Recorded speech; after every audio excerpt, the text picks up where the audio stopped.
नमस्कार, जनसारथी न्यूज में आपका स्वागत है। अब बात करेंगे कांग्रेस के स्थापना दिवस की। प्रमुख विपक्षी दल कांग्रेस के 139वें स्थापना दिवस पर इंटक द्वारा आयोजित कार्यकर्ता सम्मेलन में पूरे देश से पहुंचे हजारों श्रमिक नेताओं ने भाग लिया। दिल्ली में आयोजित इस सम्मेलन में मीडिया से बात करते हुए इंटक के राष्ट्रीय अध्यक्ष स्वामीनाथ जायसवाल ने कहा कि आज पूरे देश में बेरोजगारी प्रमुख समस्या है।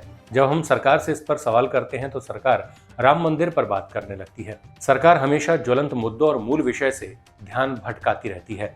मनोज तिवारी के विषय में हमसे ज़्यादा कोई नहीं जान सकता। हम लोग एक ही यूनिवर्सिटी से काशी हिंदू विश्वविद्यालय से पढ़े हुए हैं और मनोज तिवारी हमारे जिले के ही रहने वाले कैमूर बबुआ के, यानी जन्म से और शिक्षा तक हम जानते हैं। उनका बचपन से जो छिछोड़ापन उनके अंदर है, एक तो नचनिया गवनिया देश का भाग। देखिए, भारत जोड़ो यात्रा में जिस तरह से साउथ में हम मजबूत हुए, लोग हमारे बातों को पसंद किए। राहुल गांधी जी ने मोहब्बत की दुकान खोलने में कामयाबी प्राप्त किए, जो नफरत के बाजार में मोहब्बत की दुकान, उसी को लेके न्याय, अब न्याय ज़रूरत है। देश में ब्रॉडकास्टिंग को ख़त्म किया जा रहा है, देश में जनता के आवाज़ को दबाया जा रहा है, संसद में सांसद की आवाज़ को तो हमें न्याय जस्टिस चाहिए।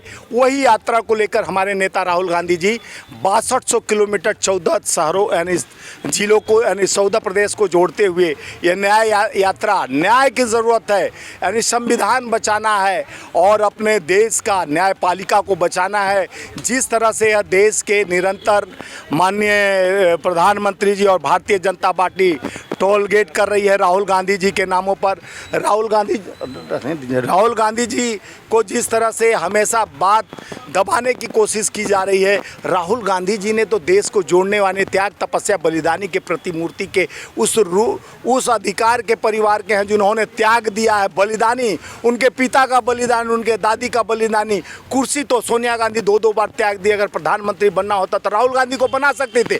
उन्हें कुर्सी का लालच नहीं है, देश पहले है, देश का लोकतंत्र पहले है, देश का संविधान पहले है, देश का मान पहले है। इसलिए राहुल गांधी जी न्याय यात्रा का नाम दिया गया कि न्याय की ज़रूरत है, जस्टिस की ज़रूरत है। गरीबों का आज हमारा जो सम्मेलन था उसी जस्टिस के लिए था जो हम करने वाले हैं 5 तारीख को, इसलिए कि देश के उस मजदूरों को जो मनरेगा से लेकर कई कार्यक्रम जो कांग्रेस के थे जिसको ख़त्म किया गया इस सरकार में। कहते हैं हम गरीबों का सरकार है, 81 करोड़ लोगों को भूख के राशन दे रहे हैं। अरे भैया, राशन मत दो, कल कारखाने फैक्ट्रियाँ दो। वही जोड़ने के लिए राहुल गांधी निकलना चाह रहे हैं कि हमारे संविधान को और न्यायपालिका को और देश के संस्थानों को जिस तरह से कब्जा करके सरकार बैठी है।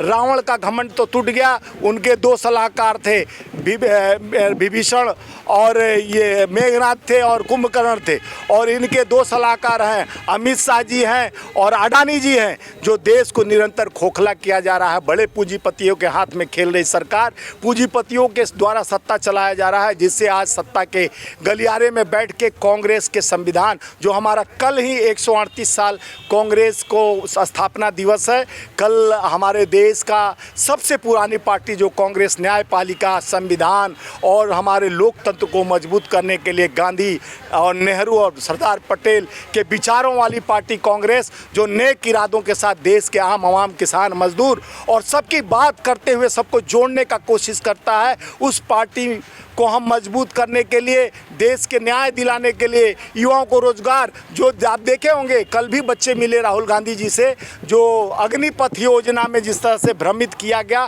चंपारण से चल के गांधी जी चंपारण से चलकर जिस तरह से न्याय की बात को शुरू किए थे और चंपारण यात्रा किए थे, वही चंपारण से बच्चे पैदल चलकर राहुल गांधी जी तक पहुँचे और ये बताया कि हम लोग को धोखा दिया जा रहा है।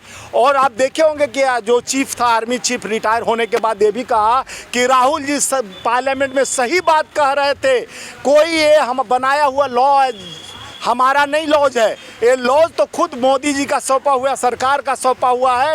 ये युवाओं को धोखा 4 साल का नहीं, आपको आर्मी को भी कमज़ोर किया गया। 4 साल में रिटायर होकर घर में युवा बैठ जाएगा। यानी 80 करोड़ वैकेंसी देश के सरकार के संस्थाओं का खाली है। देखिए, ईवीएम तो उनका, देखिए इजराइल से इतना बढ़िया मोहब्बत है, पेगासस आया, और एप्पल ने भी, आप जो फ़ोन से वीडियो बना रहे हैं, इसका भी अब सेक्रेसी नहीं रह गया। और ईवीएम तो जब आदमी बैठ के चांद को कंट्रोल कर सकता है, बटन से चांद पे पहुंचा सकता है, तो ईवीएम को कंट्रोल करना कोई बड़ी बात नहीं है भैया।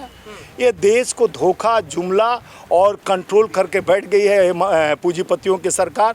अब गरीबों की हक की बात कम हो रही है, बड़े पूंजीपतियों का बात चल रहा है और चर्चा तो अब हो ही नहीं रहा है। अब देश को बेचने के बाद संस्थाओं को आप लोग जैसे आवाज़ उठाने वाले का भी आवाज़ बंद करने की कोशिश सरकार। जनसारथी न्यूज़ में फिलहाल इतना ही। नमस्कार।